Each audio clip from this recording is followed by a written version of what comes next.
vous avez un immense professionnalisme, mais on sent véritablement une équipe motivée par autre chose que la maladie d'Alzheimer. Je veux dire par là que quand on va sur le terrain, très souvent la chape tombe, enfin je veux dire pèse, oui. On est dans la réalité de la maladie d'Alzheimer, on fait tant bien que mal ce qu'on peut, j'allais dire, par défaut d'une certaine façon. Et là il y a une formidable envie de dépasser l'image, les représentations, et de se dire on a des personnes qui sont là où elles sont dans leur parcours, et on va les porter le mieux possible, j'allais dire, pour qu'elles retrouvent cette espèce de dignité, cette capacité d'autonomie, cette capacité de créativité, et on oublie en quelque sorte d'être soumis à la maladie. Exactement. Et c'est ça que je trouve assez extraordinaire, parce qu'il faut une compétence. Même, oui, mais justement, mais il faut une compétence et aussi une capacité de créativité qui fait qu'on prend des risques d'une certaine façon. C'est-à-dire que s'il n'y a pas un vrai savoir, s'il n'y a pas une confiance dans une équipe, etc., on ne prend pas ces risques. On a des procédures, des protocoles, tout est minuté. Bon. Et là, je trouve que vous nous donnez une vraie leçon d'éthique en termes de liberté, mais j'allais dire de sagesse de la liberté. C'est-à-dire, on prend une responsabilité vis-à-vis d'une famille, vis-à-vis d'une personne malade, vis-à-vis d'une équipe. Hein. C'est une responsabilité extrêmement lourde. Et on se dit, on va tenter tout le possible. Et ça, je trouve que c'est extraordinaire, parce que nous, on voit à travers notre aventure Alzheimer aujourd'hui, comment souvent on a relégué, y compris la pensée. C'est-à-dire, non seulement la personne, la famille est reléguée, elle est rejetée, mais on a relégué toute capacité de penser autrement. Donc on a des modèles en disant effectivement on va faire de l'assistance, on va faire du placement, c'est des mesures ou des petites mesures de basse catégorie qui finalement à la fois déprécient la valeur de la personne, la valeur de ses proches, mais aussi le professionnalisme. Et les gens ils se disent si c'est pour faire un pseudo-occupationnel, à quoi bon le faire? Si mes compétences ne sont plus sollicitées, ne sont pas avivées par un questionnement constant, aller plus loin, etc. Voilà. Tous ces éléments, pour nous, sont vraiment une mine dans ce que vous dites. Voilà. Alors, j'ai la parole à Catherine qui est tentée. Je vais tout de suite enchaîner avec ce que vient de dire Emmanuel, parce que ce que j'ai entendu, moi, c'est le droit au choix, qui est un droit fondamental de tout être humain et de tout citoyen. On voit bien que dans ce type de maladie, le droit au choix ne suffit pas. C'est comment j'offre le choix. De quelle manière, pourquoi est-ce que j'offre un choix, pour qui, y compris la personne qui offre. Donc la revendication du droit au choix est bien étroite et bien insuffisante pour éclairer l'enjeu qu'on peut vivre au quotidien avec les personnes malades. L'autre chose que ça m'inspire vraiment, c'est que j'aimerais dire, et qu'on ne se méprenne pas sur mes paroles, par rapport au témoignage de Madame Épouse. D'abord, il faut quand même savoir que les accueils de jour, c'est quand même une notion extrêmement récente. Donc il est légitime que vous vous plaigniez d'avoir, vous, habitante du 14e, appris tardivement dans votre esprit qu'il y avait un accueil de jour dans le 14e. Mais il est vrai que c'est un développement extrêmement récent, qui était dans des balbutiements de tâtonnement et qui a commencé à vraiment pouvoir émerger avec l'arrivée du troisième plan Alzheimer, je dirais à plus grosse échelle. Hein. Mais par rapport à votre témoignage, j'aimerais revenir sur cette notion. Je veux dire, je ne peux être que extrêmement confiante pour les personnes malades et pour leurs familles quand j'entends des professionnels comme vous s'exprimer. Ce que j'aimerais faire comprendre aux professionnels que vous êtes, c'est que nous, notre proche malade, nous ne le voyons pas avec vos yeux. Nous le voyons comme il était, comme nous aurions voulu qu'il reste, comme c'est impensable qu'il devienne ce qu'il est devenu. Non pas du tout, en aucune façon que je veuille minimiser ce que vous faites, hein, vous l'entendez bien. J'aimerais vous dire aussi que vous, quel que soit votre investissement d'homme, quand vous avez fini de travailler, vous avez fini de travailler. Même si votre attachement à votre métier fait que je suis bien certaine qu'un certain nombre d'entre vous doivent encore repenser à certaines choses, essayer de trouver de nouvelles réponses par rapport à un cas qui s'est perdu. Voilà. Mais quand vous avez fermé la porte, vous avez fermé la porte. pour un proche aidant qui partage le même toit qu'une personne malade, on ne ferme jamais la porte. Elle est d'une présence constante et il faut comprendre que notre regard ne peut pas être aussi distancé dans le bon sens du mot, hein, distance, et qu'il y a des souffrances qui sont très dures à balayer. Et je boucle la boucle pour dire raison de plus pour rencontrer sur son chemin d'aidant familial un lieu comme le vôtre.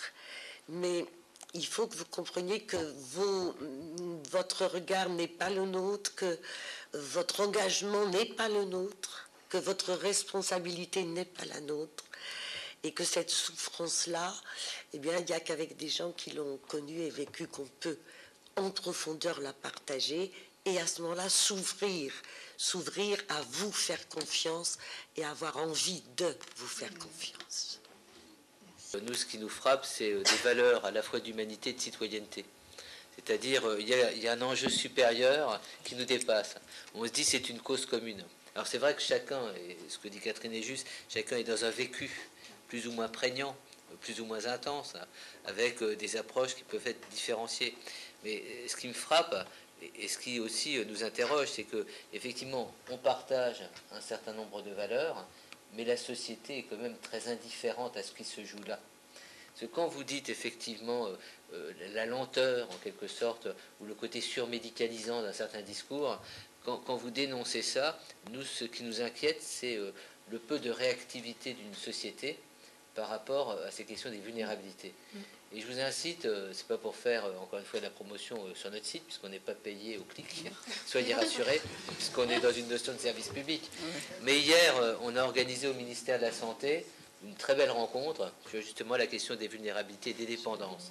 Et là, c'était le matin, sur le bénévolat, c'était avec Médéric Alzheimer, ça sera aussi sur le site. Et là, le soir, c'était donc avec Rosine Bachot qui a fait une intervention très exceptionnelle sur vraiment les valeurs engagées d'un point de vue valeurs de la République, de la démocratie, mais vraiment très beau. Et je vous incite véritablement à suivre ce que dit Bernadette Pujalon, qui est anthropologue, ou ce que dit Fabrice Hill, qui est philosophe, mais également ce que disait Dominique Régnier, qui est politologue, comment les valeurs de la cité sont engagées et sont au défi. Et je dirais que ce qui est remarquable, c'est que, et on l'a dit hier, c'est que vous êtes aux avant-postes, au-delà de la maladie, ce que vous défendez comme famille, comme professionnel, enfin je veux dire, ce qu'on cherche à défendre, n'est pas uniquement la cause d'une personne atteinte d'une maladie, c'est la cause d'une personne en situation de faiblesse, de vulnérabilité, qui attend de la société cette mobilisation et ces solidarités qui tardent à venir. Et c'est là où le plan Alzheimer pour nous est précieux, parce que c'est comme une politisation, elle l'a dit d'ailleurs Catherine, c'est un catalyseur, qu'on le veuille ou qu'on ne le veuille pas, et nous on le prend à la lettre, je veux dire. On ne dit pas c'est le plan de ceci ou de cela, on le prend à la lettre comme un défi, avec cette dimension éthique et sociétale, pour vous dire à quel point nous émerger ici, pendant une matinée, j'allais dire, ça dépassera la matinée, mais nous émerger ici, pour nous, est quelque chose de l'ordre de la ressuscitation d'un certain nombre de questionnements, en voyant qu'il s'est validé par vos actions, je veux dire, parce que vous nous faites vivre. Donc ayez le sentiment que ce que vous faites est plus précieux, c'est pas le 14e arrondissement, c'est pas la rue des Plantes. À partir de ce que vous faites, c'est un modèle qui peut inspirer bien des personnes, d'où l'importance, à mon avis, de diffuser cette rencontre sur notre site. Et pour nous, le combat Alzheimer, c'est pas uniquement le combat sur une maladie, c'est d'abord un combat pour des personnes malades. Et des personnes malades, qu'elles soient atteintes de la maladie d'Alzheimer ou de maladies apparentées, mais également plus généralement pour des personnes atteintes d'une maladie chronique. Ce que dit Catherine de la solitude, de l'enfermement, c'est aussi l'errance. C'est l'errance, la relégation et la destitution sociale. Ça, c'est ce qu'éprouvent toutes les personnes malades. Et que ce soit dans le domaine des grandes maladies génétiques qui affectent la capacité d'autonomie de la personne, au quotidien, dans toute l'histoire de l'espace éthique depuis 17 ans, on a été confronté à ces réalités qui sont des réalités qui interrogent le politique, parce que souvent on surmédicalise des situations faute de les socialiser, puisque c'est ça le véritable enjeu. Et je termine sur un point qui nous avait beaucoup frappé avec Marcella Garjuelo, donc les psychologues à la Pitié-Salpêtrière, et qui s'occupent beaucoup de personnes atteintes de maladies génétiques, avec ce que représente aussi l'annonce de la maladie, parce que c'est aussi des éléments qu'on aborde à l'espace Alzheimer. l'espace national de la réflexion éthique, c'est comment on annonce la maladie, mais aussi le diagnostic précoce, toutes ces questions qui vont envahir aussi des familles entières. Et elle nous racontait ce monsieur qui ne sortait plus de chez lui, de son 5e étage, qu'une fois par mois pour aller voir les équipes à l'hôpital. C'était sa seule sortie. C'était son seul lien, à part les personnes qui venaient le voir chaque jour au domicile pour sa toilette, pour un peu son confort quotidien. Il n'avait plus de relation à la société autre que le milieu des professionnels et le coup de téléphone. C'est pour ça que, et je termine sur ce point, je ne trouve pas anecdotique que votre psychologue téléphone aux familles régulièrement ou aux personnes malades. On l'a vu dans des consultations cancer, on l'a vu dans des services où on téléphonait à la personne après sa chimiothérapie pour savoir si elle était bien rentrée chez elle, comment ça va, etc. C'est cette dimension du soin, mais qui interroge aussi la société sur ses solidarités. Parce que si le soignant, qui a déjà une charge de travail très lourde dans un contexte quand même difficile pour les professionnels, il ne faut pas non plus qu'on mystifie les choses. C'est devenu de plus en plus difficile d'être un professionnel de santé aujourd'hui par rapport à des choix qui sont faits précisément pour affecter l'autonomie ou la disponibilité des professionnels. Mais si des professionnels prennent leur téléphone pour savoir si cette dame ou ce monsieur sont bien rentrés chez lui ou chez elle et qu'ils reviendront bien à la prochaine chimiothérapie, ça veut dire qu'il y a une désertification sociale autour de ces personnes. Et donc ça pose une vraie question de la mobilisation, pas uniquement du milieu associatif, mais même de certaines familles. Et je termine sur ce point qui me paraît important. On a survalorisé ou héroïsé une certaine image du proche, alors que le proche, il doit aussi vivre comme personne. Enfin, je veux dire, il y a aussi beaucoup qui désertent très rapidement et qui finalement font que le malade, non seulement il se retrouve avec sa maladie, mais se trouve abandonné par les siens dans sa maladie. Ça pose aussi ces questions, je ne dis pas dénoncer, mais c'est une réalité, une composante qui est beaucoup plus fréquente que ce qu'on le pense. Et donc se rajoute à la réalité d'une maladie accablante le fait de se dire que dans l'accablement, on vit aussi en direct le délitement de tout ce à quoi on avait cru pendant toute une existence. C'est ça qui nous interroge.